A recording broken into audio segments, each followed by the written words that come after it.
Saudi আরবের সঙ্গে সম্পর্ক স্বাভাবিকের মধ্যেই চতুর্থ প্রজন্মের মিসাইল খাইবার পরীক্ষা চালিয়েছে ইরান। এই ব্যালিস্টিক মিসাইলের রেঞ্জ 2000 কিলোমিটার বলে দাবি করেছে তেহরান। ইরানের সংবাদ সংস্থা ইরনা জানিয়েছে এই মিসাইলটি 1500 কেজি ওজনের ওয়ারহেড বহনে সক্ষম। তবে মিসাইলের নাম শুনেই আতঙ্কে ভুগছে ইসরায়েল।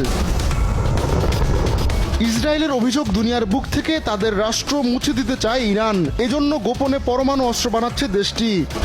এদিকে জেরুজালেম পোস্ট এক প্রতিবেদনে জানিয়েছে ইরানের নতুন এই মিসাইলের নাম দেওয়া হয়েছে খাইবার শেকান।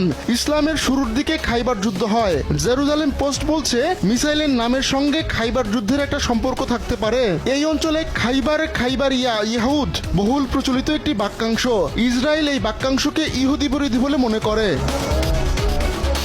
আমাদের শত্রুদের প্রতি প্রতিরক্ষা মন্ত্রণালয়ের বার্তা হলো যে আমরা দেশকে এবং ইসলামী বিপ্লবের অর্জনগুলোকে রক্ষা করতে দৃঢ় প্রতিজ্ঞ। আমরা শত্রুকে দেখিয়ে দিয়েছি যে তারা আমাদের যুব সমাজের অগ্রগতি ও বৃদ্ধি আটকাতে পারবে না। খোরাম শাহর ক্লাসের এই মিসাইলের মাঝ আকাশে অনন্য গাইডেন্স ও কন্ট্রোল সিস্টেম রয়েছে। অনন্য এই বৈশিষ্ট্যের কারণে ক্ষেপণাস্ত্রটি পৃথিবীর বায়ুমণ্ডলের বাইরে তার গতিপথ নিয়ন্ত্রণ এবং সামঞ্জস্য করতে পারে। এছাড়া বায়ুমণ্ডলে প্রবেশের পর মিসাইলটির নির্দেশিকা ব্যবস্থা নিষ্ক্রিয় হয়ে যায়, যা ইলেকট্রনিক ওয়ারফেয়ার আক্রমণের বিরুদ্ধে মিসাইলটিকে সুরক্ষা দেয়। খাইবার মিসাইলের উড্ডয়ন পূর্ববর্তী প্রস্তুতি এবং লঞ্চের সময়ও খুব অল্প।